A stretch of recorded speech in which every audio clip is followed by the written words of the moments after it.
화성 연쇄 사건을 자백한 이춘재가 34년 만에 법정에 출석했습니다. 이명박 전 대통령이 동부구치소에 재수감됐습니다. 개그우먼 박지선 씨가 어제 오후 자택에서 어머니와 함께 숨진 채로 발견됐습니다.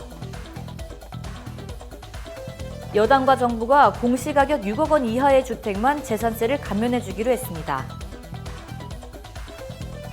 미국의 다음 대통령을 뽑을 대선 투표가 우리 시각으로 2시부터 시작됩니다. 자세한 소식 잠시 후 뉴스에서 전해드리겠습니다. 시청자 여러분 안녕하십니까? 신동아 방송 서울 뉴스 김진주입니다. 화성 연쇄 사건을 자백한 이춘재가 34년 만에 검찰과 변호인 양측이 신청한 증인으로 법정에 출석했습니다.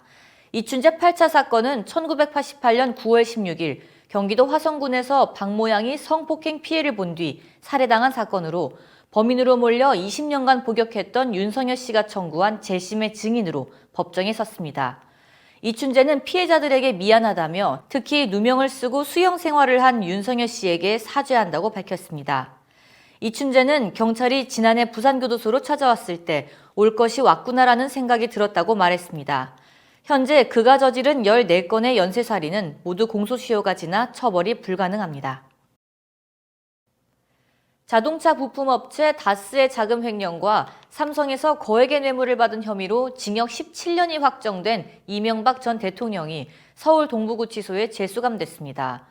두 차례의 석방과 수감을 반복하던 이 전 대통령은 251일 만에 동부구치소로 다시 돌아가게 됐습니다.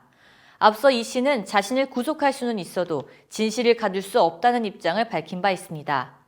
이 전 대통령은 징역 17년형을 확정받았지만 앞선 수사와 재판 과정에서 1년간 구치소에 수감돼 남은 수형 기간은 약 16년으로 형기를 모두 채운다면 95세인 2036년에 석방될 예정입니다.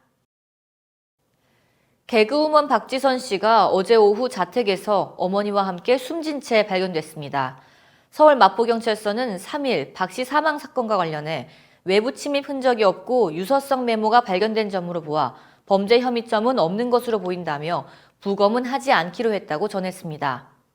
박 씨는 평소 지병으로 치료를 받아왔고 박 씨 어머니는 최근 서울로 올라와 간호를 하며 박 씨와 함께 생활했던 것으로 알려졌습니다.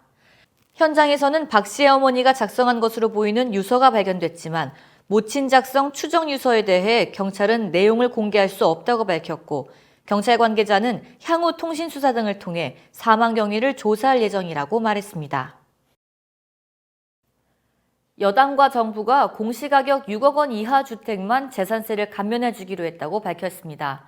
주식 양도세를 내야 하는 대주주의 기준은 일단 지금 10억 원으로 유지할 것으로 보입니다. 이낙연 민주당 대표는 큰 틀에서 가닥을 잡았다며 재산세 문제는 세부 사항을 정리하는 대로 조만간 정부가 발표할 것으로 안다고 말했습니다. 당 정은 재산세 인하 기준은 3일 발표하기로 가닥을 잡았지만 대주주 기준은 이르면 이번 주말 전쯤 발표할 예정입니다. 한정혜 민주당 정책위 의장은 대주주 문제는 미국 대선 등과 관련해 시장 상황을 고려해 정리해야 한다고 밝혔습니다. 미국의 다음 대통령을 뽑을 대선 투표가 우리 시각으로 2시부터 시작됩니다. 미국 국민의 선택은 누구일지 관심인데 내일 오후쯤 당선자 윤곽이 드러날 것으로 보입니다.